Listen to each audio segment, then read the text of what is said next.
Good morning, everyone. My name is Nidita Ramachala. I'm the manager of the Standardization Division at the Trinidad and Tobago Bureau of Standards.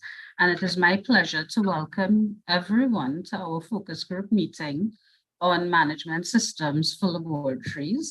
We currently have 3 standards that are in the public comment period that directly address management systems for laboratories. First off, we have the very familiar ISO IEC 17025 2017, which covers general requirements for the competence of testing and calibration laboratories, as well as the ISO 15190 standard that covers medical laboratories, requirements for safety, and the third standard, ISO 22367 2020, covering medical laboratories again, and looking at the application of risk management in medical laboratories. So we're currently engaging in this session to get feedback on these draft standards that we are adopting as national standards. So our intent is to convert these international standards to our Trinidad and Tobago standards. And according to our Standards Act, we have to go through a consultative stage. And this requires that we conduct stakeholder engagements, issue ads in the newspaper, and solicit feedback from stakeholders like yourselves. But we also wanted to take the opportunity to raise awareness of the international standards development process. So I'd like to thank everyone for taking their time out to attend this session. Some of you may be very familiar with today's presenters, but we will go through the agenda in a short while.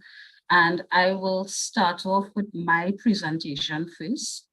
And please allow me one moment where I will share my screen so that we could look at the international standards development process.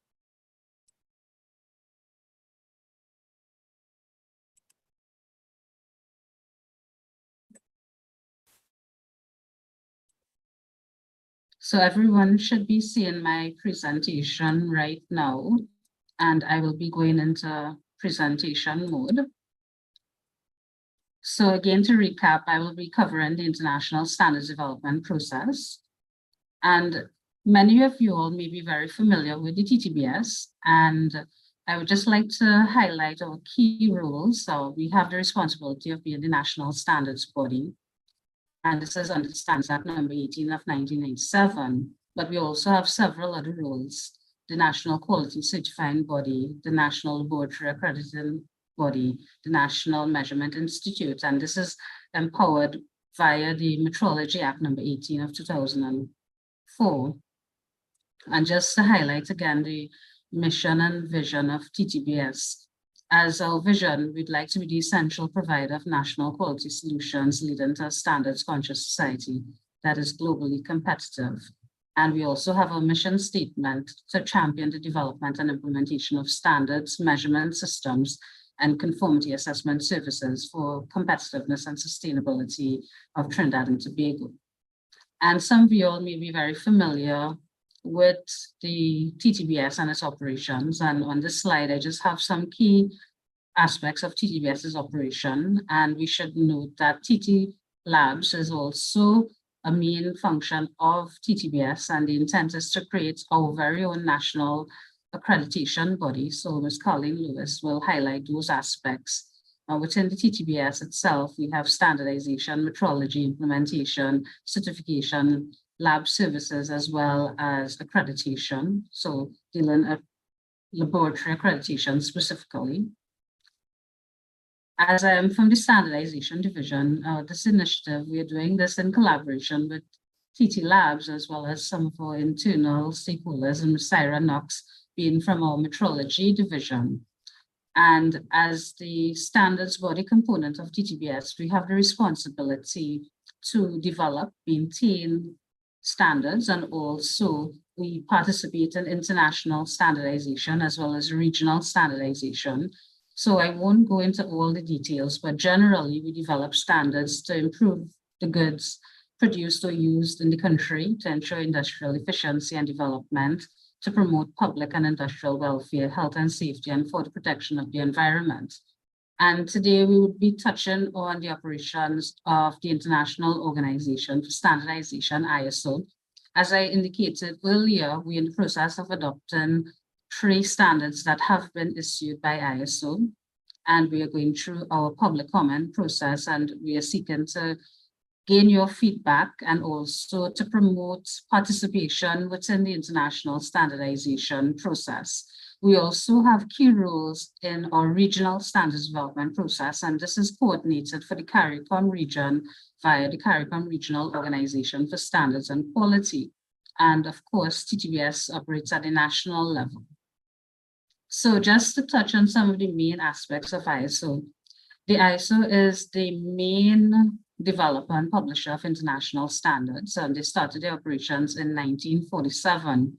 And as you can see from the slide, there are a number of technical committees, so 808 based on today's ISO website, and they have produced over 24,000 standards, and they represent 167 members. So essentially, members comprise ISO and represent the national interests.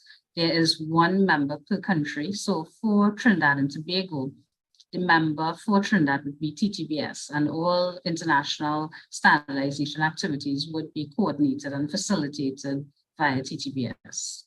So again, just looking at the number of countries that participate within ISO, so it is really a membership-driven organization. There are also additional international bodies, and we call them sister organizations. There's the International Electrotechnical Commission, or the IEC, and they deal primarily with standardization of electrical products, and they even look at services within that sector. And there's also the International Telecommunication Union, ITU, covering primarily standardization within the telecommunications sphere. We also have the partners being the World Trade Organization and the United Nations. So there are over 700 international standards. The main purpose of international standards would be to harmonize international trade requirements, and having international standards is intended to ensure that there's free flow of products and services across different countries within the globe. And having international standards as a basis of trade means that there will be reduced costs. You can expect safer, reliable, and high quality products, minimizing waste, improving productivity. And I would also like to highlight that ISO has developed new areas of standardization, looking at aspects such as governance, services, for example, tourism. So it is not just the traditional product-based standardization that we may be familiar with. There's a huge body of work happening right now in terms of laboratories, so clinical laboratories, healthcare as well. So we encourage stakeholders to take a look at the portfolio of standards available from ISO. The key driver would be to access new markets, improve the playing field for developing countries, and a key aspect of international standardization would be for proper and effective representation from developing countries. In terms of the structure, there's a General Assembly, and there's a recent change that is taking place here. So the ISO is now having annual meetings, so they have changed the name of the General Assembly. There's a council, and this is based on global representation from different regions.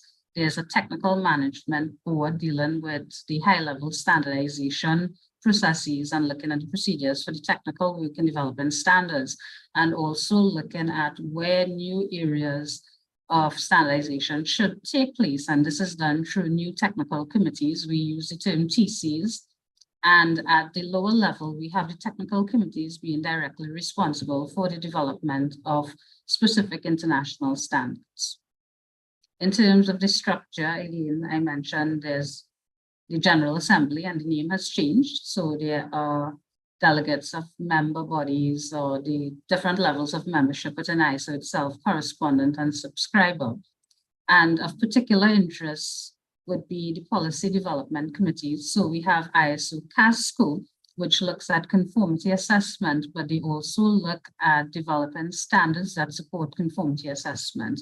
So we will hear about ISO IC 17025, which has been issued by ISO Casco. There's also Capulco, and they deal with consumer issues. DevCo looks specifically at issues for developing countries and how to support and build capacity for developing countries in the international standardization arena. There are a number of other aspects of ISO structure, but most important for us today would be that of the technical committees and the international standards that have been produced by the one technical committee on clinical laboratories, so that is TC 212. So we'll touch on that a little later on. And just to highlight, the Central Secretariat for ISO is based in Geneva.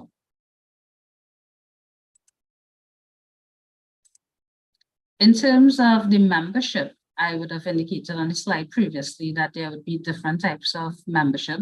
There's the full membership, and TTBS has full membership. We are able to participate in the policy committees. We are able to vote, sell, and adopt international standards nationally. There is also correspondent membership, and there are limited rights here. And then at the lowest level, we have subscriber membership. And I should mention that there are different levels of memberships, and there are different membership fees based on the category of membership. So at the subscriber level, it enables a country to keep abreast of the work, but they cannot participate and they cannot sell or adopt international standards. So as a full member, we are looking at the adoption of very critical international standards today. And just to highlight TTBS's participation, we are on 13 technical committees and we observe on 64 technical committees. For the policy development committees, we participate on all. So that would be Casco, DevCo, and Capulco. We have national mirror committees established for quality management, tourism. We are looking at re-engaging in the area of environmental management. So that is a national mirror committee that we will be looking at shortly. We also have a very active and vibrant national mirror committee on governance of organizations, as well as circular economy. We recently established that particular national mirror committee. And one of today's objectives would be to introduce you to the work of ISO TC 212, and looking at how we can create our national mirror committee. Now, the international standards development process is very similar to our national standards development process. So first, the need has to be identified. This is done through a new work item proposal. We go through processes to build consensus with experts. At the ISO level, there's a two-stage consensus building process. So first it starts with experts, and then it goes to the wider technical committee or subcommittee. Then standards are issued as draft international standards for inquiry. And if there is enough support at the what we call DIS level, then the standard could go straight to publication. If not, then it may go to what is called the final draft international stage. And if there's enough support, it will be published as an international standard. So these two stages, DIS and FDIS, involves voting on draft international standards. And I should also mention that there is a facility where several workshops can take place and an international workshop agreement document is produced, and that involves a more rapid time frame because it is done through a number of workshops. At this point, ISO has started the development of an international workshop agreement on net zero. So the intent is to develop guiding principles for net zero, which we should know is very topical for climate change and sustainability. And one of the key objectives of ISO is to support the UN SDGs and their implementation at the global level and also at the national level via the ISO members.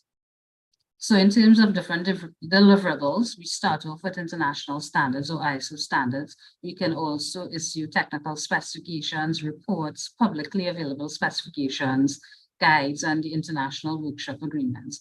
One of the key differences would be the level of consensus within each document. In terms of what we are discussing today, we have one of the main technical committees dealing with clinical laboratory testing and in vitro diagnostic test systems. we are P members and we have a number of experts already participating within this technical committee and looking at very specific areas. They're looking at standardization and guidance in the field of laboratory medicine and in vitro diagnostic test systems. So it can include quality management, pre and post analytical procedures, analytical performance, laboratory safety, reference systems, and quality assurance. I should also mention, as a parallel activity, there's a new ISO technical committee that is looking at laboratory design, and we have one member of TTBS's staff that is participating in that particular technical committee. So this ISO TC 212, it excludes some of the other areas that are covered by other technical committees. And as I mentioned, the genesis for today's event is to look at the 3 standards we have out for public comment. Our intent is to convey these international standards, so they be issued as Trinidad and Tobago standards, and hence the use of the terminology TTS. So I highlighted those areas previously. So these documents are available for comment, and the closing date will be the 3rd of October. So I encourage everyone to take a look at our TTBS's website, where the documents are available for review. At today's session, Ms. Colleen Lewis will be giving us a brief overview into some of the significant areas covered by these standards and touch on the importance. And then later on, we will have Ms. Syra Knox looking at the application of ISO IC 17025. So again, just in terms of where additional information can be sourced, there's information on the technical committee on the ISO website. So I have provided the web link here, and it gives a lot of information on the website. So very importantly, we can access the business plan, so you can look at what is the intent, the scope, and the overall benefits. So I will circulate the business plan for ISO TC 212 subsequent to this meeting. And also, we have a lot of information available via the ISO online browsing platform, where you can search the ISO standards, its catalogs, and there are some documents that would also be freely available. And this, in terms of the ISO store itself, we have the ISO web store, and that is also provided here. The web link is given, and you can access international standards and look at the scope and the intent and the linkage to the UN SDGs as well for particular standards. And that would be the end of my very brief presentation. We have a session later on where we will take questions and answers. So I'm going to stop the share. I would like to turn the session over now to Ms. Colleen Lewis. She's the manager of our TT Labs, which is the accreditation component of TTBS, and she'll be taking us through some of the significant highlights and considerations in these international standards. I should mention that these international standards are already available from ISO, and what we're trying to do is to convert them into our national standards. And there are some particular benefits to that. So it showcases our commitment to the international standardization process, and as a country, the utilization of these standards having significant benefits across the national landscape. And also it allows TTBS some flexibility in terms of pricing. And I'd just like to highlight that because we know that there are cost considerations in terms of accessing international standards. One of the benefits of being a full member is that we can apply a level of customization on standards that have very significant value to the national economy and society. So that is one of the issues that we'll be taking into consideration for this. I should also mention that the session is being streamed live on YouTube as well. So if you want to access the recording, you can simply go to the TTBS's YouTube channel and access the recording. So Colleen, it's my pleasure to turn the session over to you. So you can proceed. Hi, good day, everyone. Let me just put up my presentation.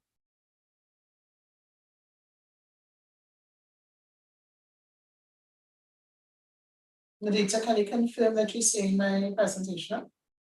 Yes, we can see your presentation. So we're seeing the opening slide. And I wanted to just do a check. Would you like to do the polls, or you would advise us now as to when? I'll advise when. Okay, It'll great. be So, starting shortly. okay. Okay. All right. So, as I said, good morning, everyone. My talk is really going to look at these three standards and give some context and perspective of why these standards we consider these to be important for Trinidad and Tobago and for you, the members of the industry of laboratories. And in that regard, the presentation is going to take on the format of being a little introduction where we get a feel for who is in attendance at this point in time. And then we're going to get into the standards. It's three standards. They're pretty heavy standards. So I'm not going to spend too much time on the introduction so that we can get maximum impact from the review of the standards. So let's get to know each other a little bit. So Joshua, I'm asking if you can launch the first poll. So our first poll is trying to figure out what kind of lab you represent at this point in time. So you will see the question here, what kind of lab do you represent? You only have one option. And if you don't represent a lab, are you a user of a lab services, or is it that you are not a lab at all? So if you can vote now, please. The poll is open. We're not going to keep it open for long. Are you all seeing the poll? Okay, I got one in. Keep it coming. We have about 68 persons here, so we like to see a large number of voting, please. So are you a commercial testing laboratory? Are you a quality control testing laboratory for a company? Are you a calibration laboratory? Are you a medical laboratory in a hospital? Are you a commercial medical laboratory? Are you a user of laboratory services? Or is it that you are not a lab at all? So keep it coming.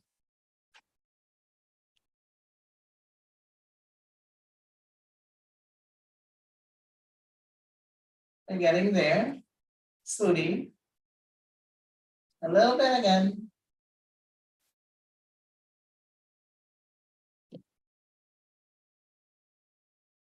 All right.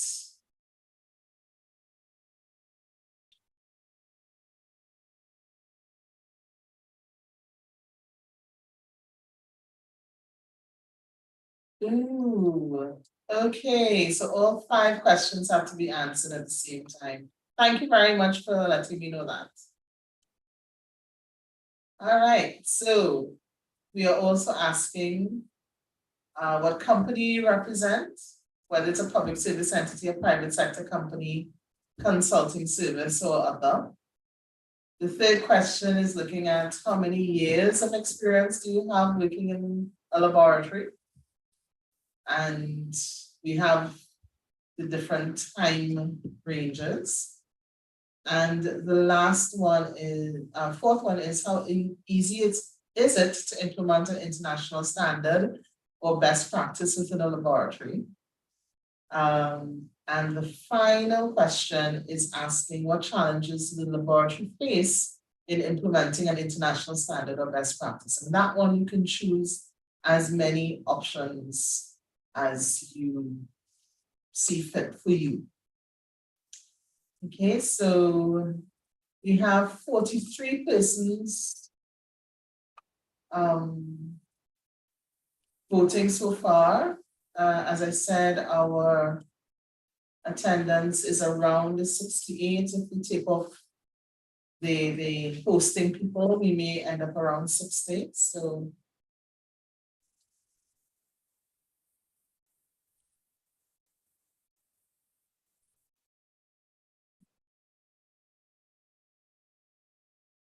44, we have a few stragglers.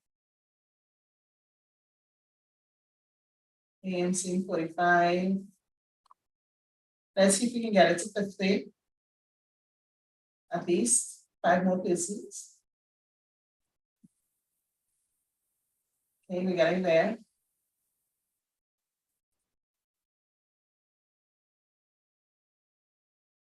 Okay, someone had a challenge in submitting their pool. That's okay. If we can get around 50, I would be very happy. 46 is not bad either.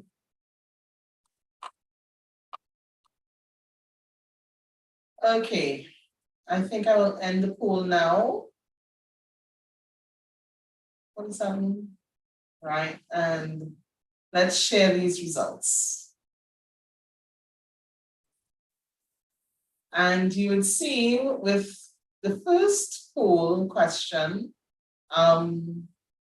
we have 28% of the labs present being commercial testing laboratories, and 17% being medical laboratories from a hospital. We do have 19% not being a laboratory at all, with 4% being users of laboratory services, which is a nice mix. Most of our attendees are from public service entities, so thank you very much for being here. 55%. We do have 23% from private sector and a few consultants amongst us. Then we have a nice range of persons attending. So we have 19% each with 16 to 20 years, as well as more than 20 years experience in laboratory work. And we also have 26% with 0 to 5 years. So it's a nice span. We have persons who have had experience in implementing an international standard or best practice within a lab. But most of us have challenges. We find it a bit difficult. So about 51% voted that is a bit difficult. Interesting, 2%, only one person thought that it was easy peasy. And the last question, in terms of our challenges, we had 38% saying other challenges than what we have listed here.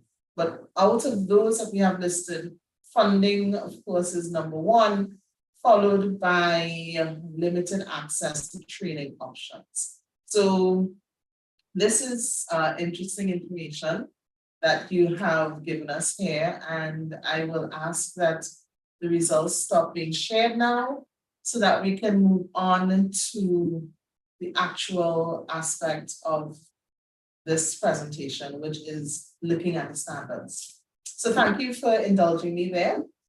So let us get into the 17025 standard.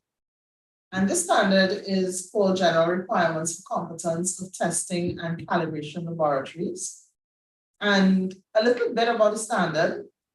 It is under the responsibility of the ISO Committee on Conformity Assessment, or CASCO as they're called. This is the 3rd edition of this document. The first edition was in 1999. The second edition was 2005. And this 3rd edition is in 2017. The main changes between the 2005 and the 2017 versions of the standard are really summarized in 3 areas. The first is the concept of a risk-based thinking being applied. And because of that application of risk-based thinking, it reduces the number of prescriptive requirements required of the lab, and it is replaced with performance-based requirements. And because it is performance-based requirements, it gives greater flexibility for the processes, procedures, and documented information, as well as the organizational responsibilities of the laboratory. So the lab can truly express itself and define itself based on who or what it is. It truly, I mean, before we used to talk about how management systems, there's no one size fits all. this particular version of the standard truly defines that now. So it is really specific to the space, to the laboratory, to the entity that exists, that is defining itself. And then the third one, which is really quite a feat, is to define this term of a laboratory. And why was this important? This was important because a lot of organizations that only provided sampling services did not think that they were laboratories. But by defining the laboratory, it's not just a space that does testing, and it's not just a space that calibrates equipment, but it's also a space where sampling occurs. And when I mean sampling, we're talking about sampling of bulk, the source of what you're trying to quantify. That service can now truly be accredited under this particular standard as well. But it's not just sampling, but sampling that carries on to be used for testing or calibration systems. Sampling that goes into product certification or inspection services, that's not covered under this. This sampling, it does not include that intended process. This is only for the sample that will then be used for testing or calibration. The structure of the standard also changed. So we were familiar with 5 clauses, and we only focused on clauses 4 and 5 back in the day. Now we have 8 clauses. And the first clause, the scope, really summarizes the intent behind the standard. Normative references is the usual references to the vocabulary for conformity assessment as well as for metrology. And then terms and definitions are the additional definitions that need to be included because of how they're used within the standard. And then the requirements really start from clause 4 and go all the way to clause 8. But what does that mean for the laboratory? This expresses the way in which the standard truly defines the lab. So if I were to say the central area here is the laboratory. So the standard asks of the lab to define under its general requirements how it is operating impartially, how the way in which it is structured, the way in which its policies and processes are implemented and designed, how it is going to protect the validity of that result that is being presented. So that's general requirements, partiality and confidentiality. The structural requirements includes this aspect up here, and let me use the point instead of my cursor. So it includes this point up here with the scope where your laboratory activity is being defined. What is it that the lab actually does? Not what it can do if it outsources. Outsourcing activity is not part of the laboratory's scope of activity. So whatever you are set up to do, that is what you define here under this scope. And this is part of your structural requirements, which is clause 5. So clause 4 and clause 5, including this laboratory activity, is essentially the foundation of the laboratory. Here, we have the operations. So we can look at the whole process of a job from the perspective of the paperwork that happens, which is at the bottom here, from the request from the client all the way to the results being produced, which is what the lab sells. And then it also is considered from the submission of the item going all the way through. So the actual usage, testing, calibration, sampling of that happening, so that you end up with an item that either returns back to the client, goes on to another laboratory for testing or calibration, or is disposed of. So it's destroyed or disposed of. These clauses here, 7.1, 7.11, they are all part of the process requirements. So it really looks at that request of the client, the testing that you're going to do, or the calibration of the sampling services you're going to do, all of the processes required to assure or ensure that the result you produce is valid, that it is real, that it can be used by the client, how you report that result, including the measurement uncertainty, how you manage the records, the control of your data, very important in today's time, especially with electronic filing systems that laboratories are adopting, how you work on non-conforming activity that may occur, as well as how you actually prepare the sample, release the sample, perform the actual testing. All of that is just clause 7. But clause 6 is resource requirements, and clause 8 defines your management requirements. These are what you can consider essential supporting aspects to facilitate the process of the lab.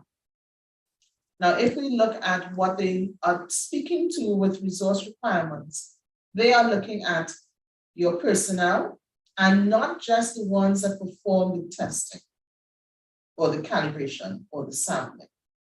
It also includes the persons who are looking at, for instance, the procurement part of the business. So the lab requires specific reagents or a specific kind of equipment. The people who are doing procurement, are they trained to understand what these specifications mean, so that when the procurement process goes through, it is actually satisfying the needs of the lab, so that the lab can provide appropriate service? Or even the persons who are managing HR, for instance, how are we interviewing and selecting persons for the positions? That process, which requires HR, which is not part of the actual testing or calibration or sampling aspect, but how do they serve this process? And for whatever reason, my system seems to have frozen. Right. So it also includes facilities and environmental conditions. It includes equipment. It includes the metrological traceability and externally provided products and services. Okay, I'm going to stop sharing for a minute. Colleen, I can share for you. No, I'm back. Okay, great. I'm back. I don't know what happened there with my PowerPoints, but that's what you call technology at its best. So let me go back to this. Right.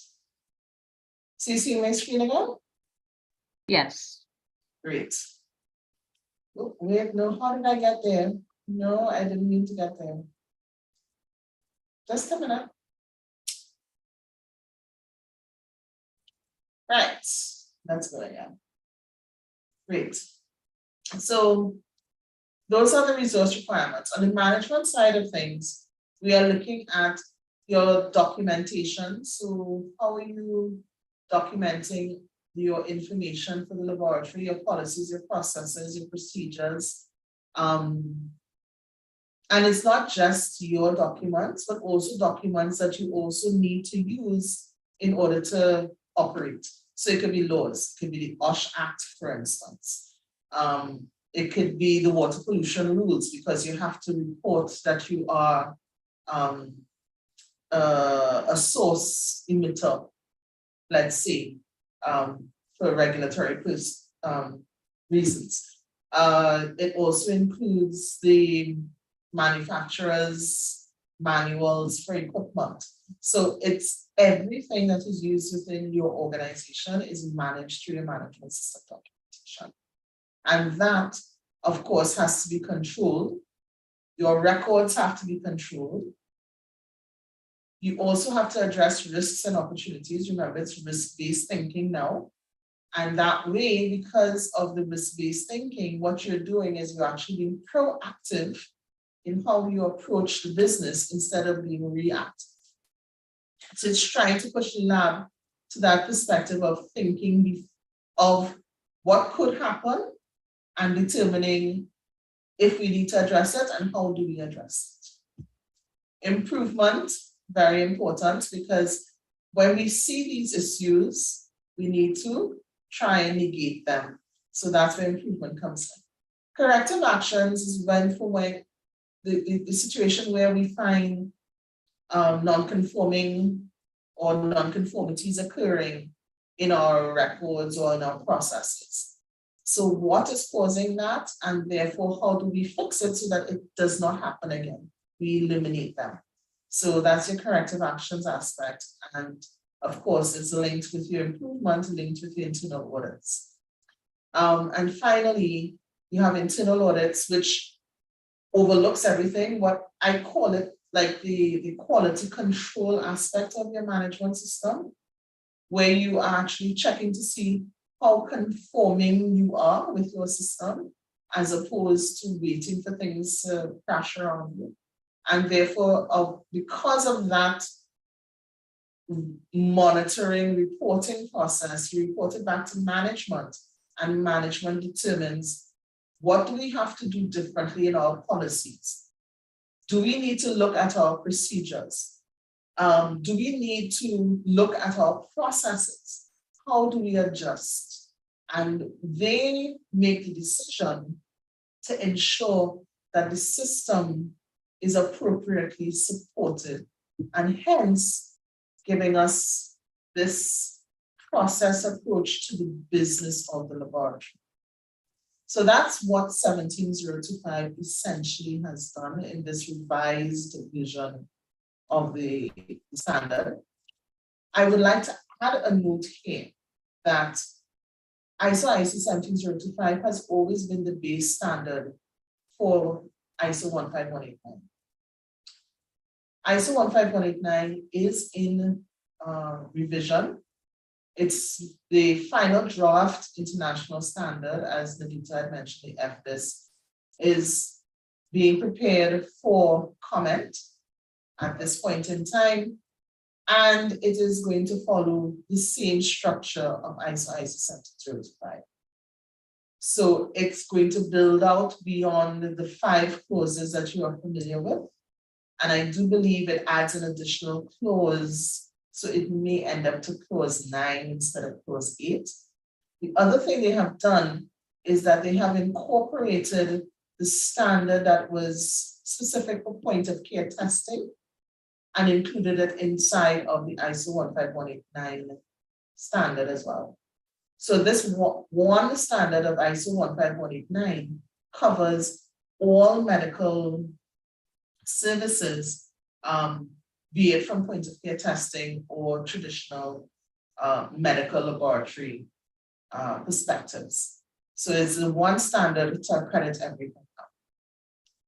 This new standard will most probably be published, I would gauge, somewhere around April, May 2020. So I would say we could look forward to another commenting process similar to this for the ISO 15189 in the near future. So this is 17025. Excuse me. Moving along to ISO 15190, and why this standard is so important is that this standard looks at the requirements for safety. Now, similar to the ISO 17025, ISO 15190 has been around for a while. So it is, however, under the technical committee of ISO TC 212, which is the clinical laboratory testing and in vitro diagnostic test systems. But this is the second edition of this document. The first edition was in 2008. 2008? Yeah, somewhere around it, 2008, 2009. But this one was published in 2020, February 2020. Main changes from the first edition is updating all of the existing sections. So the sections that existed before in that older version has been updated because things have changed where health and safety is concerned between the last decade or so. So that section, those sections have been updated, but they've also added these sections: risk assessment, ergonomics, employee impairment, emergency preparedness, and a comprehensive safety management program. Now, although this standard is designed specifically for medical laboratories so that they can establish and maintain a safe working environment, it also can be used as guidance by other services and disciplines because the content is general and useful and appropriate once you have those particular kinds of needs for your laboratory space. So whether you are a testing, calibration, sampling entity, or you are a traditional medical laboratory, this particular standard covers all aspects of safety for a laboratory. It also identifies the laboratory safety officer, whose roles and responsibilities exist so that it ensures that all employees take personal responsibility for their own safety at work and the safety of others that can be affected by it. So it's not that the laboratory safety officer is there to, how shall I put it, be the one to tell people, no, you're not doing this right. Their role is to ensure that everyone in the organization knows how to operate safely in that space. This standard does have its limitations. So for those medical laboratories that would handle human pathogens requiring containment levels of 3 and 4, you have additional safety requirements that you have to meet, and those are not covered in the standard. Also, if your area, your country, your region, or internationally, there are regulations or guidelines that apply to specific topics, you have to conform with those. It is not included in this standard. And the standard is not intended for accreditation. However, it can be used by entities such as government, professional entities, or an authoritative body like an accreditation body to establish schemes, programs that require the laboratory, the medical laboratory, to have this level of safety in them. So there are some countries, because of regulations within the country in managing the healthcare system, they have established accreditation schemes that take the ISO 15189 and add this particular requirement, the standard to it, so that the labs are not just accredited for their medical testing, but they are also assessed for their level of safety. Safety for the patients, safety for the employees, safety for the users, safety for the environment. So it is all encompassing in those kinds of schemes. And that's something that Trinidad and Tobago can consider for the future going forward. But as it is, the standard could stand on its own as a guidance document. Now, I'm just going to highlight specific things about those clauses. Clauses 1, 2, and 3 are usually the scope, the normative references, and your definitions, terms and definitions. So for all ISO standards, clause 4 onwards is where you have the meat of the requirements. So clause 4 talks about designing for safety, and that designing needs to happen from your construction stage. But guess what? If you're renovating, you also need to consider it from that perspective as well. And then we live in Trinidad and Tobago, or maybe the region, and we enter into a space already constructed. But that means that we may have to do some renovation of our existing space so that it is safe. One of the very important factors inside of here is that you have to include all of your relevant parties. And it does not exclude laboratory security. And in laboratory security, they are talking about every aspect of it, including your inventory, including physical and information management security. So it's very all-encompassing in terms of its design for safety. The lab also has to establish a safety management program. And in their management, the management of the laboratory has requirements and responsibilities. It also defines the laboratory safety officer, and they speak about the policies and the safety manual and the program and audits and inspections, the monitoring and the records that it moves on to actual hazard identification and risk assessment. So how do you identify hazards? How do you deal with job hazard assessment, risk reduction? It moves on to the biosafety and biosecurity hazards, followed by the chemical hazards and the physical hazards, whether it's compressed gases, electrical, non-ionizing radiation, so your microwave equipment, for instance, as well as temperature, humidity, noise, and pressure. Clause 10 speaks to your emergency preparedness and response, looking at your first aid and whether you have drenched showers, what they need to look like, spill response, etc. Fire safety, also very important. In terms of how do you deal with fire prevention and control, as well as what are your emergency exits and evacuations.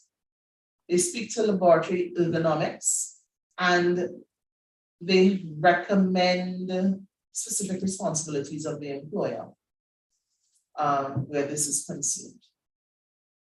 They also address the equipment safety, especially with decontamination of the equipment, not just for, let's say, a service provider coming in, or your calibration service provider, your maintenance staff, also for the next team that is coming in to use the equipment, decontaminate the equipment. It's part of your process. And of course, it follows manufacturers' recommendations. Safe personnel work practices, very interesting clause. They speak to anything and everything. Cosmetics, hair and jewelry, food, drink, and similar substances in the lab, smoking, cell phones in the lab. They actually say it should not be there. Festive decorations. We are a very festive society. what can and cannot be hung in a lab, where it can and cannot be hung.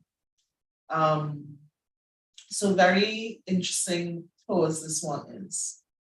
Then they speak to the personal protective equipment of all kinds, be it protective clothing inside the lab, protective clothing outside the lab. How do you deal with face and body protection, gloves, footwear, respiratory protection? The transport of samples and hazardous materials, also very important. How do you transport the samples and hazardous materials within the lab? How do you transport it from whatever source to the laboratory? All have to be considered and defined. Waste disposal. So they give you advice and recommendations on how to deal with waste management objectives, how to treat it hazardous, how to treat it non-hazardous waste. Housekeeping practices. Very interesting aspect about this is that it has to be assigned to somebody. This oversight and supervision of the housekeeping and janitorial activities has to be assigned to a person. Okay, it's not any and everybody just having oversight. Somebody is responsible for this and ensuring that it is done appropriately, but also if there are any changes, that those changes are communicated appropriately as well. We also have the final clause looking at incidents, injury, accidents, and occupational illnesses. What is very important in this particular clause is the need for a program for reporting, and that employers have to promote a safe workplace environment with a blameless reporting culture. You want your employees to be able to report incidents, injury, accidents, occupational illness, as well as near misses. If you don't get that information, then you are very much at risk of getting liability suits or not being able to manage in a proactive manner. So this blameless reporting culture, very important and critical for the organization. And then they give you 9 annexes. And in these 9 annexes, really nice one is the action plan outlined for implementing the standard, Annex A. So how to begin to use the standard in your space. Annex B actually gives you the forms that you can use when you're doing an audit for laboratory safety. So you select the appropriate clauses based on your particular risks identified and your particular safety program, and you audit accordingly. And then they give you other guidance and advice for the other matters. And finally, ISO 22367. And this one is looking at the application of risk management in medical laboratories. It is also governed by the ISO TC212, Clinical Laboratory Testing and In Vitro Diagnostic Test Systems Committee. This is the first edition of this standard, and it also was published in February 2020. The previous document, however, was a technical specification that was issued in 2008. So in this technical specification, there was recognition that this needs to be a standard. And why does it need to be a standard? Because they recognize that a complete risk management cycle for all medical laboratory processes was necessary. They also recognized that having a formal risk management process in the medical lab was beneficial, and if we can define it for the lab, it can actually be very useful in getting the labs to be more risk-based thinking than just reactive. There's another standard called called Medical Devices Application of Risk Management to Medical Devices, ISO 14971. This also has a risk management process, but it's specific to the medical devices. This standard 22367 is in agreement with what was proposed in this standard. So it's not contradictory in any way. It provides a flowchart on how to take your risk management process and include it into your ISO 15189 quality management system. And then it provides a whole host of guidance on risk management science. And there's an extensive list of where sources of risks specific to a medical laboratory can come from. Now, for a testing lab, a calibration lab that follows ISO 17025, what I would say where this standard is concerned, the annexes provide a lot of guidance on applying the concepts that are introduced in ISO 31000 specific to laboratory space.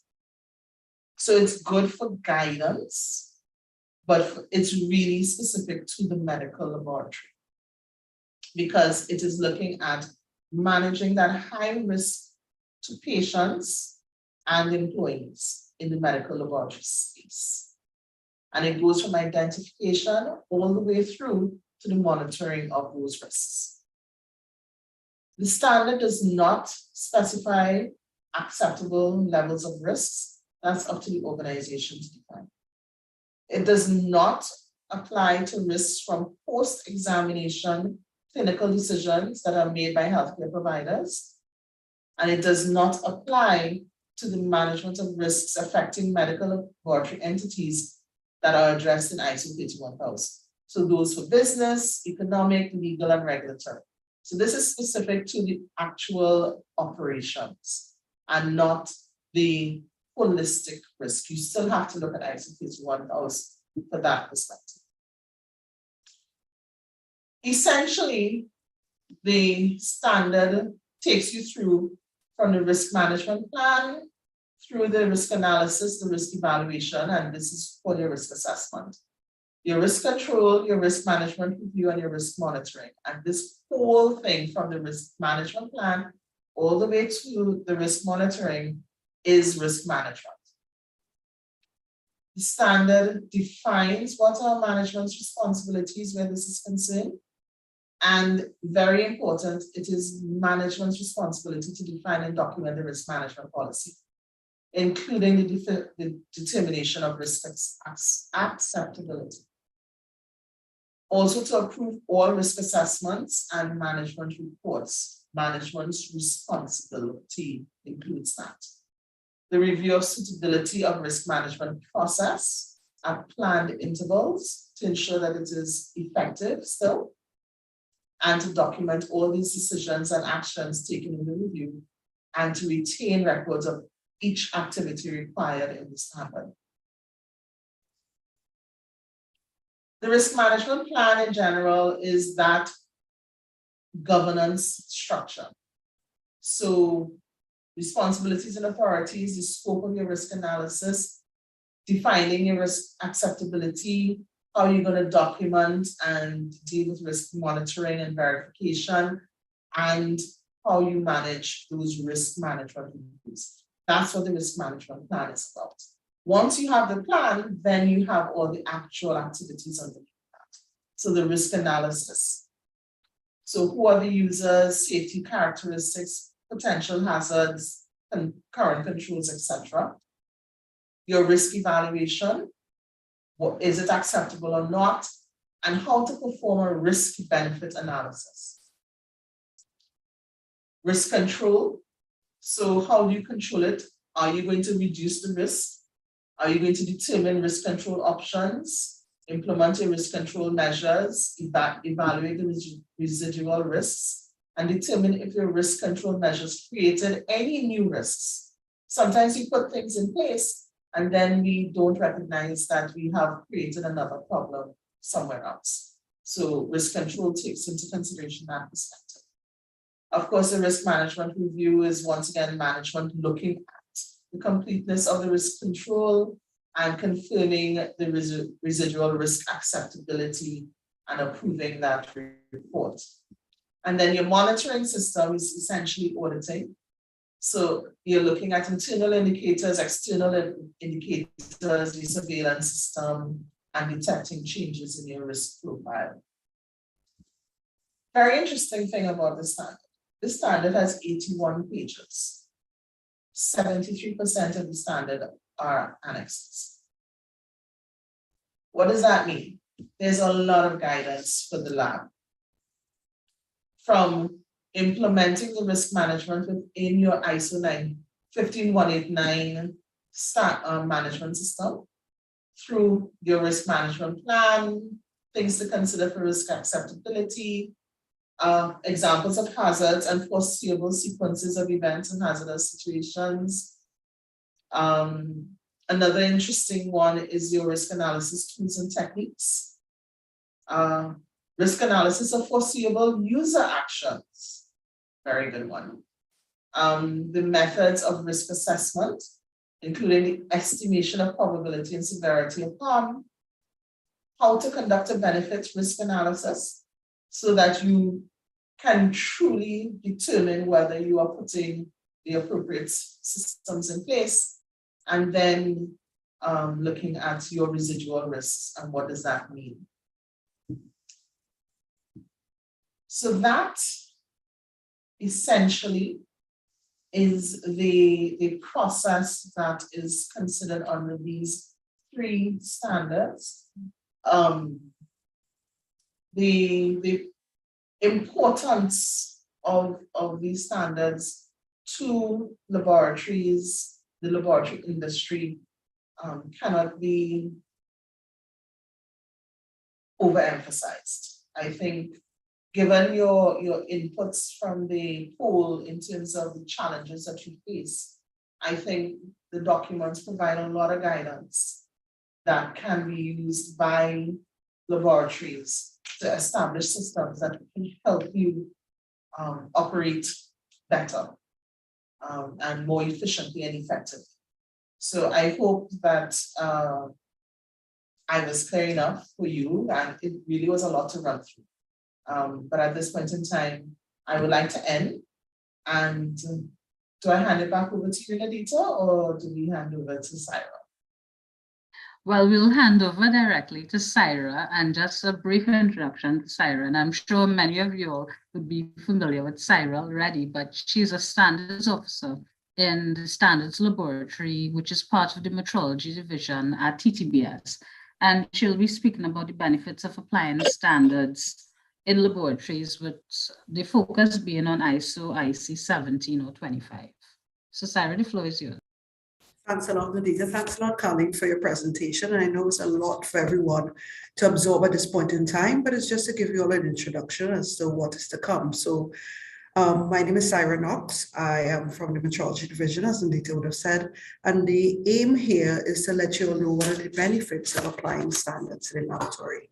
So while my focus would be on 17025, this presentation can be used for other quality management systems for laboratories itself. So I have a very quick and brief agenda. I'm going to take you through a journey of why standards are important. Don't worry, it's just one slide. The purpose of a quality management system, why do we need it? How do we use it? What are the support standards and documents? And Colleen would have mentioned this some, but I would like to share some of the institutions as well that you should be looking for guidance. We're also going to be looking at the benefits, and that's the main highlight. Reliable measurements is one, sustainable quality management system process is another, as well as a recognized quality infrastructure of value chain member is the third, and they are grouped. And then finally, the role of the National Accreditation Focal Point, or the NAFP. What is that, and who is she at this point in time? So why is standards important? And I'll ask you to look at the lab from a sustainable point of view, right?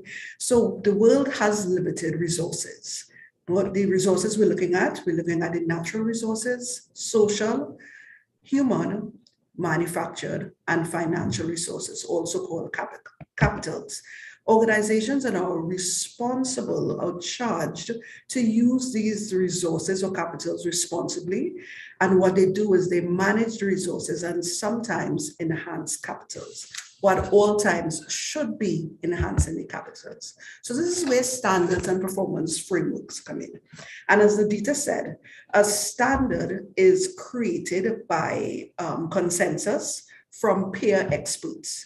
It's a generalized document to be used by all. So it's not that, somebody from Europe or somebody from the US is creating a standard to be used for them, but our voices are also heard at that table. As Anita would have said, we belong to many of the technical committees. And so we bring our challenges with regards to running a lab within the Caribbean or within Trinidad and Tobago to the table. And so that is why a standard is very important, right?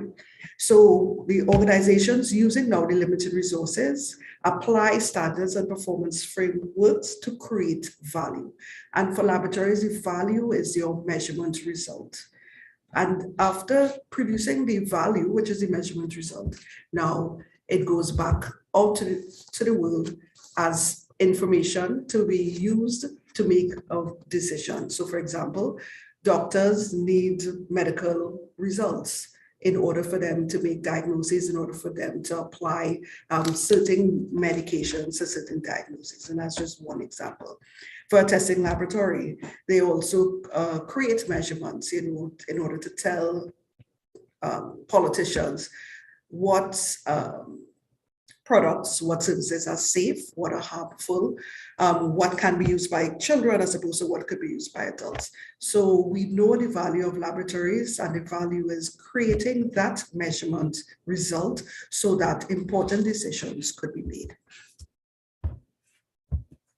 So the purpose of applying the quality management system to the labs would be for two reasons. One, to create a unique formalized system that documents the laboratory processes, procedures, methods, etc., and responsibilities for achieving quality policies and objectives, as well as to coordinate and direct an organization's activities to meet customer and regulatory requirements, and finally, to improve its effectiveness and efficiency on a continuous basis. So while Colleen would have mentioned the nitty-gritties and the details involved in the creation of the QMS, these are the big ticket items for the laboratories. The support standards we're looking at, and Colleen would have mentioned before, 15190 is a technical standard. This is medical laboratories requirements for safety, and ISO 22367, again, another 2020 standard, medical laboratories application of risk management to medical laboratories. And we also have ISO 31000, which is a 2018 standard, which is just titled as risk management. Now, for those who are not involved in medical laboratories, and I know this is a 17025 standard, you may be wondering, okay, why are we highlighting these standards for testing, for sampling, for calibration labs? It's because it takes into consideration a laboratory itself, so that reviewing these standards could be important for you to look at your risk management from a laboratory point of view. And these are the institutions that I'd like to highlight for you all to be looking at. Again, their guidelines are free, so maybe you'd want to start from there when looking at creating a quality management system for your laboratory. We look at BIPM, which is the International Bureau of Weights and Measures, or Bureau International des Poids et Mesures. It's a French acronym. Well, commonly known the ISO, which is the International Organization for Standardization, and ILAC, which is the International Laboratory Accreditation Corporation. So if you go on these websites, these entities also share important information that you should be using as a laboratory. So there are three benefits, as I mentioned, the agenda for applying the quality management system to the laboratory. And the first benefit, which is close to my heart because I belong to the metrology division, is that it allows you to produce reliable measurements. The 5 components circling in the diagram, the reliable measurements, are foundational elements, which from a metrological point of view is important for you to manage in order for you to create reliable measurements. I'll start from the 12 o'clock and I'll go clockwise. So the first thing we have, and the clauses are there mentioned, and these are clauses from 72 to 5. So the first one I'll mention is to show competent personnel. And you can do that in many ways. And sometimes labs underscore this need to have competent personnel all the time. And I saw that in the earlier polls, the challenge was getting training or accessing training.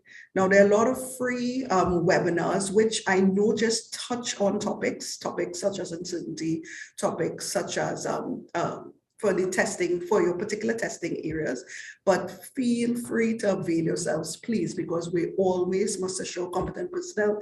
And within these standards, they're not only looking at training, they're looking at personnel for audits. They're also looking at participation in intra comparisons, measurement comparisons, as well as proficiency testing participation. I know this may be new words for those who are currently not involved in a laboratory, but these are just assessment activities which laboratory personnel are required to attend or participate in order to prove their competence. Next, we have validated methods. Now, this is looking at the robustness of the method that you're using to ensure that the method can be reproduced worldwide. So it's not that, or within laboratories. So once we apply a method at CTBS, if we take different personnel and apply the same method, let's say the different lab within the region, that will get comparable results, right, based on the application of the method. So validated methods are important. And for those who use in-house methods or who tweak international methods, please note that you need to validate that method. Then we're moving on to perform quality assurance techniques or applications or approaches. This could be done or should be done both internally as well as externally. So you'd have your internal quality controls or your quality control techniques. Simple quality control is measuring temperatures before and after, and as well as during your test measurements. We also have external quality controls, which is participated, in proficiency testing or any inter or intra comparisons. Next, and the last two that I'll mention, which are pillars for producing reliable measurements, go hand in hand. This is metrological traceability and measurement uncertainty. So all measurements, and we know that the measurements within Trinidad and Tobago must comply with or can be relatable to the SI unit, which is very important. Right. There are also units which are applicable within Trinidad and Tobago. I mean, not for laboratories, but an acceptable unit of measure is also the barrel, because we sell our petroleum crude oil in barrels. But I advise you to look at the Metrology Act as well to see what are the acceptable SI units that apply within Trinidad and Tobago as well as within the region. So metrological traceability, meaning that the units that you prescribe for your test measurements, your calibration measurements especially, must be able to trace back to the SI. And I wouldn't go into a dialogue or discourse with regards to metrological traceability, but I'll ask you to look at the Metrology Act of Trinidad and Tobago in order to get some more guidance for there as well. Hand in hand is the definition or defining of uncertainty budgets for your testing or for your calibrations that you apply. And it is known that once you report a measurement result, you must also report an uncertainty result. And this is also a demonstration of metrological traceability. So we have the 5 pillars for reliable measurements, well established within the Metrological Society, now being adapted within the QMS. And so that is one of the benefits of applying the QMS system. Here, I want to have an interactive session. What the standard also does is look at the laboratory's activities from the bigger picture. So if we're not looking at just the lab itself, personnel that actually reside within the lab and produce results, but we're also looking at the business of the lab and what types of inputs impact or affect the laboratory. What are the outputs of the laboratory? And I would have filled out for you the outcomes. These are some of the outcomes we want to look at. So the standard allows the laboratory to stand on as a legal entity. It's a well-defined management structure, as well as to have good governance and risk management. So what I want everyone to do right now is just take a couple of answers. What are some of your context, the environment, the organization, meaning internal context and external context, right? So what are some of the events which occur within these two environments for the laboratory to operate that usually impacts the ability of the laboratory to perform its work? I hope I'm clear on the question. So what I'm asking you to do is to put some factors, put in some elements that are usually inputs to the laboratory that can impact the ability for you to do your work. I know we have some labs here. Availability of resources, correct? Anybody, everybody, right? We have staffing, okay? Training that's available. Anybody else? Right, so we have the legislative laws, and Carleen would have mentioned some. We have the EMA, we have the OSH. That's great. So all of these things impact our ability, for us to produce reliable results. We also have our customer requirements as well, their needs and what we do as a laboratory to satisfy those needs. And now I want everybody to start writing now. What are the needs and expectations of your relevant interested parties or stakeholders, right? Environmental issues, that's something that also impacts, that comes from internal context. Right? So let us look at now your interested parties or stakeholders. Customers are one of your stakeholders, right? That impact the ability for you to do your work. What about the other stakeholders? Who else do you need in order for you to perform your work? You need vendors, you need suppliers, you need chemical suppliers, you need equipment suppliers. Who are other stakeholders as well? And the costs, so any financial, legislative laws, we know the procurement rules, we are supposed to be establishing within our organizations. Anybody else? I'll just take two more with regards to what are the needs and expectations of your relevant interested parties or your stakeholders. So who are your stakeholders that you need in order for you to perform your job right? So downtime, so that when the organization themselves say that they have downtime, that is also impacting the way in which you perform your work. Excellent. So what we're basically doing right now, if you didn't know, was we're looking at where sources of risk can come from. All right. And finally, no matter what type of lab you are, let's look at your outputs. So from the value, your measurement results that you're creating, what are some of your outputs as a lab? And if you want to look at it from the sustainable wheel that I showed from the beginning, remember we have limited resources. We have limited natural resources, social resources, personnel resources, financial resources, correct? That is an output. We want reliable results. And the reliable results come from what type of document? What do you create? What do you give the clients? You give them reliable results in the form of a what? Right, beneficial product reporting, okay, with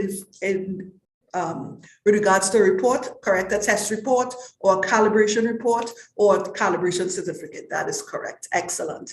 If we're looking at it from a sustainable point of view, we also have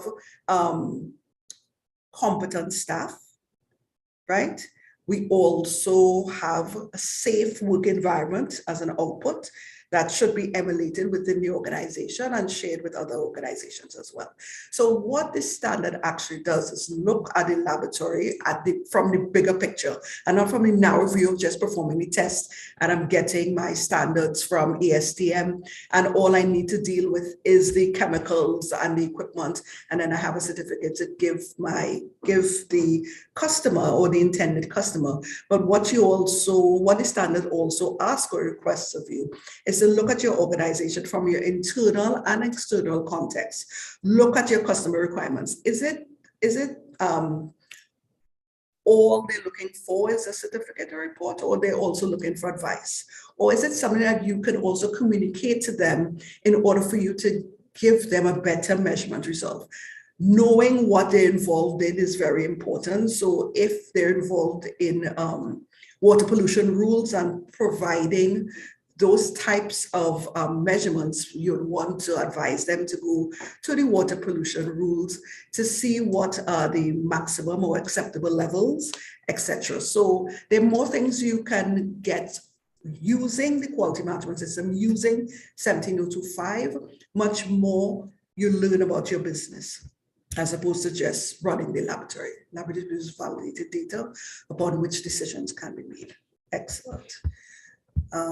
Another benefit would also be to becoming a recognized member of the quality infrastructure, which is also very important. And Nadita would have shared at the beginning that we have a national quality policy at this point in time, and we are encouraging all labs to become accredited so that now they can gain the benefits for their organizations. We already know that laboratories supply reliable test results to different value chain, whether it's the medical value chain, whether it's the agricultural value chain, whether it's the pesticide value chain. But being accredited, you also become part of the international system and recognized as that. So once you become accredited, your lab as well as your scope of testing would be presented on a database, and this is where people can access you. We get so many requests from the region as the different types of testing, and there would be no need for us to do that if you're already accredited and already on the accreditation body database. So you become part of the national quality infrastructure system, and you can be located there. You also become a part of the regional quality infrastructure database, a database for accredited labs, so that anyone requesting testing services or calibration services and now sampling services can now access you as a business from that particular database once accredited. You also become a part of the international quality infrastructure system. So if there are any changes made within the QI system, the accreditation body will be alerted, and then they will be able to reach you and contact you with regards to what the changes are. And for example, we already heard Carlene telling us that 15189 is under review. The FDIS copy would be available later on this year, and hopefully by next year we'll have a finalized copy for 15189. So being a part of the system, you get to hear about upcoming standards, as Nadita would have shared. You get to hear about upcoming process as well as availability for trading in a small capacity. So you're recognized for having competent staff and for having a well-established documented management system. You're recognized for reliable, trusted, and accurate measurements, using validated methodologies, having an established uncertainty budget. You also recognize as a business, if the laboratory is part of a business, or if the laboratory is a business as its own, for having impartial and confidential environments, and operating within that arena.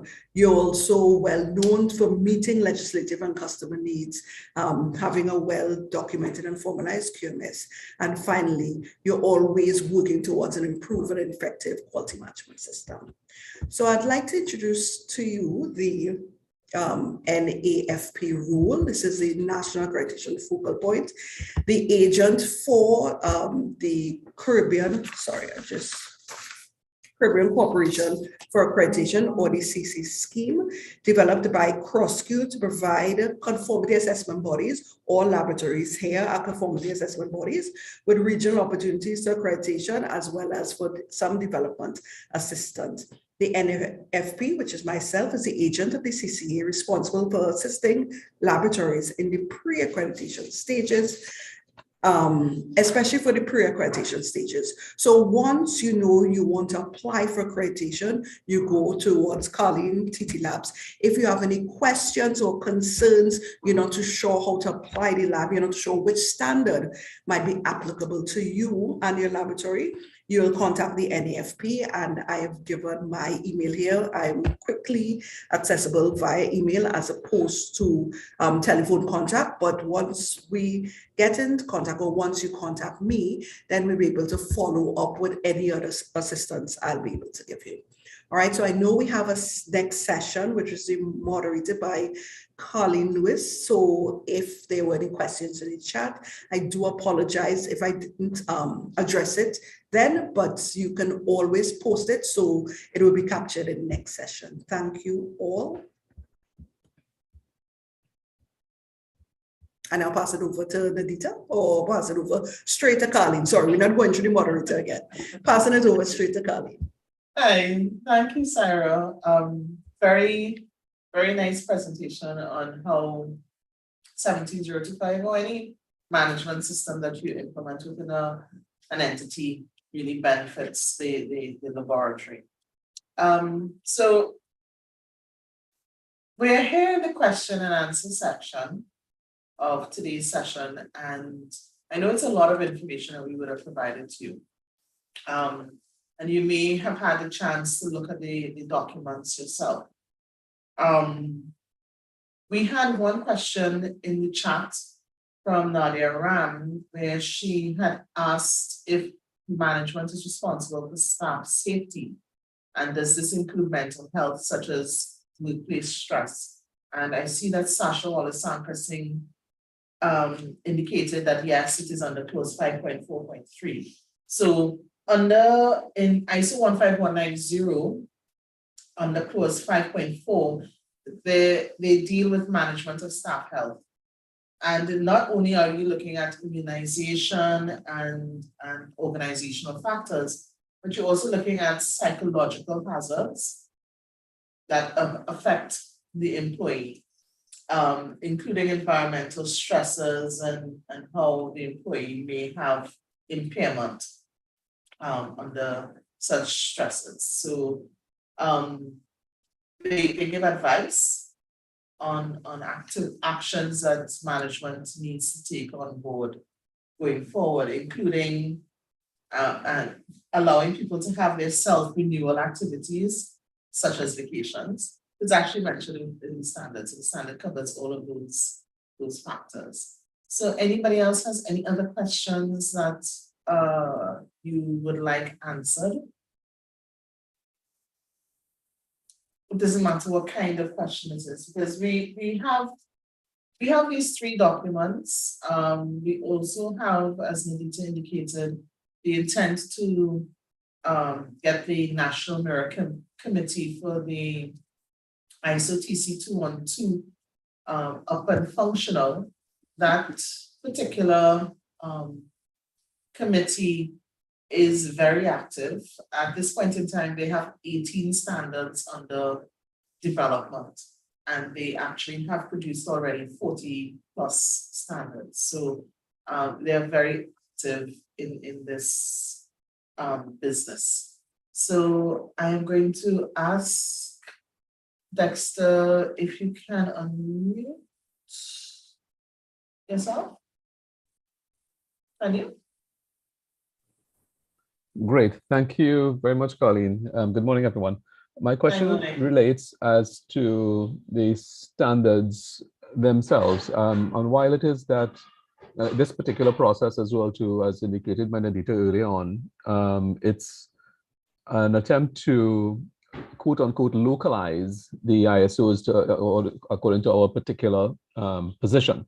Now, the standards themselves, or the ISO base, if I were to call it at that, they are readily available for purchase as well to internationally, and you could get it through TTPS. However, these not only these specific standards, but others that may have been localized per se, are there variant documents then that are available from TTPS that one can now be cognizant of? Because now we may have an ISO standard, And ours as well too has been quote unquote localized. So invariably there would be variant differences. How are there documents that we can then be able to get directly from the TTBS to say, okay, this is a ISO X, but these are the variant as it relates to the particular standard? Thanks very much. I'll mute now. Okay, thanks, Dexter. Nadita, do you want to take that question? Yes, thanks for that question, Dexter. So when we do the national adoptions, if we make national deviations, we have to indicate in an annex, which will be at the back of the national standard, indicating what the change was and the rationale for the change. So we'd have to do that as part of the adoption process. Now, of course, because these international standards exist and they are widely known, we are hoping that there would be minimum deviations. Of course, we have to allow for the possibility of anything that is relevant to the country's needs, especially given our status, being more developing than, say, developed, that we can accommodate national deviations. But we have to go through a process of justifying why. So when we normally asks for technical justification. As you know, we have the approval processes within TTBS with the Technical and Marketing Committee, which is a subcommittee of the Board of Directors and the Board of Directors itself. So we have to be able to provide that solid technical reason for making a change to an international standard. And there also is the possibility of taking any changes that can be considered in the next revision of the international standard itself. Yeah, thanks, Nadita. We have a couple of questions within, and Dex, I hope that answers your question. We have a couple of questions in the chat. So the first one is from Ronaldo Lewis. Are the annexes identified during the presentation on ISO 15190 available online? Well, at this point in time, well, Nadita, I guess you can answer that particular question, but I believe the standard can be viewed at this point in time online. You can purchase it separately if you wish, and you will get access to it. But I believe the whole standard, including the annexes, are available for viewing at this point in time. Any comments? Yes, yeah? Colleen. So just to confirm, I would have indicated the link where we have put up the view-only access to the 3 international standards. Of course, we have to nationalize them. So you'll see the TTBS pages, but it's essentially the substance, the exact content of the international standards. And we also have the comment forms. As I indicated in response to Dexter's query, we would appreciate the technical justifications as well if any changes have to be made. If the changes are editorial in nature, of course, they can be accommodated. So the link is available in the chat already, and we are only making these standards available during the comment period. So we will be removing them after the comment period expires. So this is really the opportunity for all stakeholders to take a quick look at these international standards at no cost, because otherwise they would have to be purchased from the web store. So we have a web store with ISO standards, and that is different from our international standards.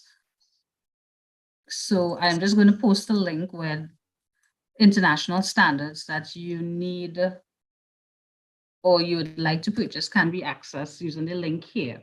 So this is really the window of opportunity to look very critically at the requirements of the international standards without paying for them. Of course, we have copyright restrictions, so they are view only, and we will be removing them at the end of the comment period, which is the 3rd of October. So we will not extend the comment period further. We have done a minimum of 60 days.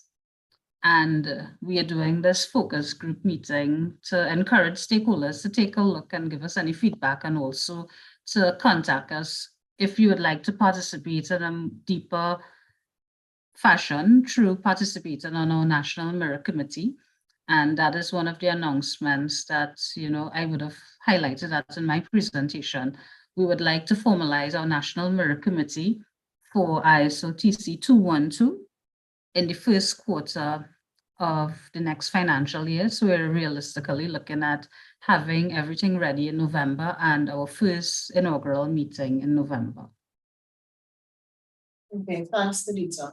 Sharice Weston has asked, once the standards are adopted nationally, is the intention for them to be mandatory for labs to implement? Sharice, the challenge is that the accreditation body, the standards body, can't make it mandatory for labs to implement. The users, the regulators of those laboratories are the ones who have the responsibility and the authority to do so. Having the standard as a national standard, and as Nadita highlighted in her presentation, the benefits that we may have, which can include an adjustment on pricing of these documents so that they can be more affordable for the market, can bode well for allowing the regulators to move to that point of requiring the laboratories to implement.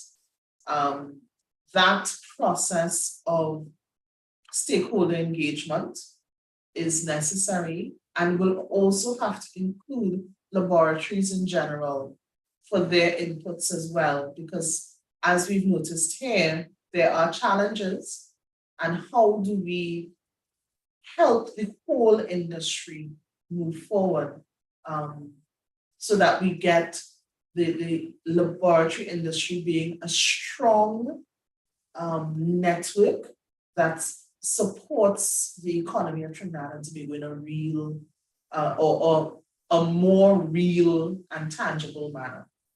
So that's the intent. How it will happen, it will take a little bit more time, but we are moving there eventually. We also, any other questions? I'm not seeing any more questions here. What about in terms of interests in being a part of the National Merit Committee, where you'll be able to see what's happening with the international content of these standards that are going to be developed or are being developed, and how can you contribute to it through the National Merit Committee? Are persons interested in being a part of it? Now, the thing about ISO TC 212, the committee has a very broad scope of work. So there are 5 working groups within that particular committee, and they tackle different aspects. Working group 3 is responsible for the management systems, management of medical laboratories aspects. But we have other working groups. So there's a working group that's only for in vitro medical devices, and they create all kinds of standards and guidance documents associated with that.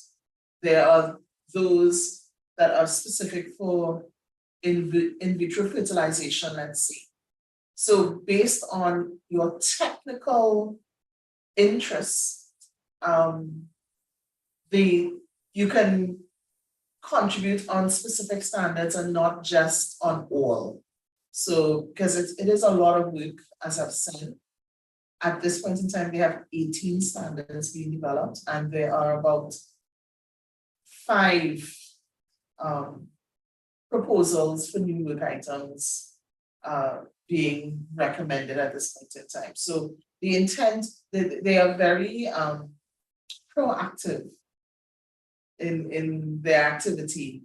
So it can be a lot, but I think we have quite a bit of technical competence within Trinidad and Tobago that can render their services in this manner.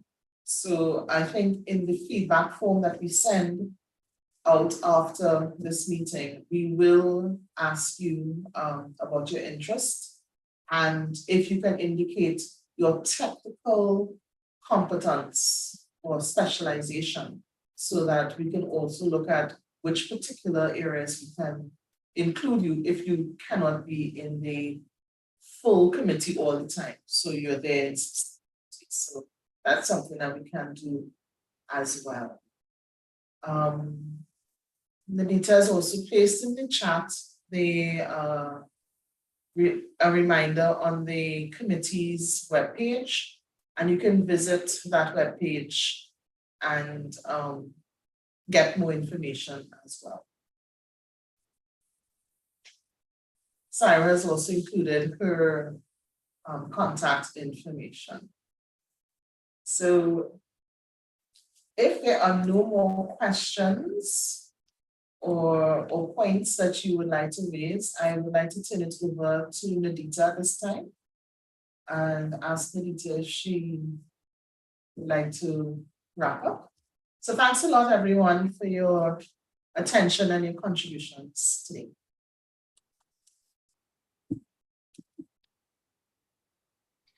Thanks, Colleen.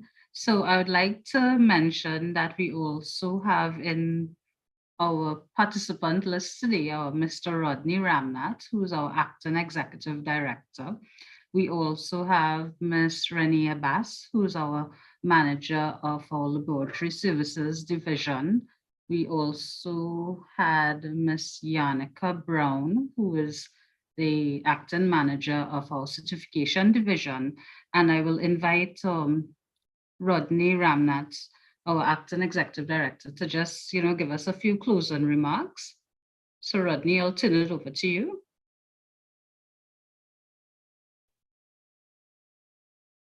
Okay, thank you very much, Lolita. Unfortunately, I can't start my video, but I'm able to unmute. You can hear me properly? Yes. Yes, confirming. Let me just check the situation with the video as well.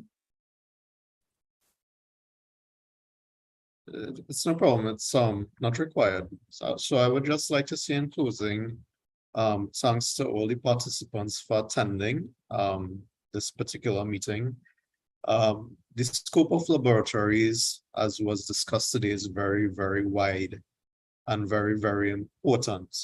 And these standards that we have been discussing, which are already established and being revised in some cases at the international level, have significant importance and influence for us here in the local context to make sure that the stakeholders that we serve have confidence in the results that our labs produce. These standards will, as discussed again, help to ensure that labs are competent, impartial, and confidential, and that the test results would ensure that products and services are suitable and help to control risks related to safety, environmental impacts, etc.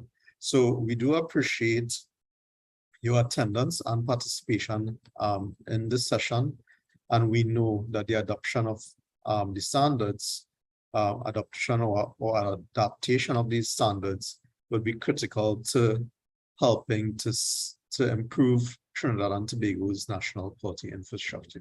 So thanks again, and I will hand you back over to Nanita. Okay, I would just like to express my thanks to all the participants. We were able to organize this session very quickly. These three standards are very important to having a strong, robust quality infrastructure. It is not just required for trade purposes, but to ensure the health, safety, and the well-being of our overall society. So I have placed in the chat the contact persons. So today we have Mr. Kenley Hadai, who has also provided technical support, but he's also responsible for these three standards. And any questions or queries, please feel free to contact either Kenley or myself. We will be sending out the feedback form, and we'd especially appreciate if you could confirm interest in being part of our National Mirror Committee for TC 212. So this is all in support of our national quality policy and building the quality infrastructure. But more importantly, these are vital tools to help us manage risk. And COVID-19, the pandemic has really brought these standards to the fore in terms of helping us manage these risks in a safer and using that risk-based approach that we would have heard about earlier. So I think we are directly on time. So if there are no further comments or questions in the chat, we would seek to close. And again, thank you for your time and attention. I'd like to thank Colleen and Sarah in particular for bringing their expertise to the fore and sharing very insightful viewpoints on the standards and the accreditation systems and the benefits. So Sarah has been directly engaged in the ISO 17025 in terms of the application side. And we'd hope that all the knowledge presented here would be useful if you're considering having an accredited system or simply using the standards to improve your own processes, systems in your organizations. So thank you all, and we look forward to your feedback. And please contact us if you have any questions, or we have placed our contact information in the chat. And we also have very knowledgeable persons within the TTBS because they have been living and breathing these systems themselves. So thank you, Colleen, Sarah, Rodney, Rennie. We also have a couple of others, TTBS staff, and, feel free to reach out if there are any questions. So thank you and goodbye. Thank you, bye everyone.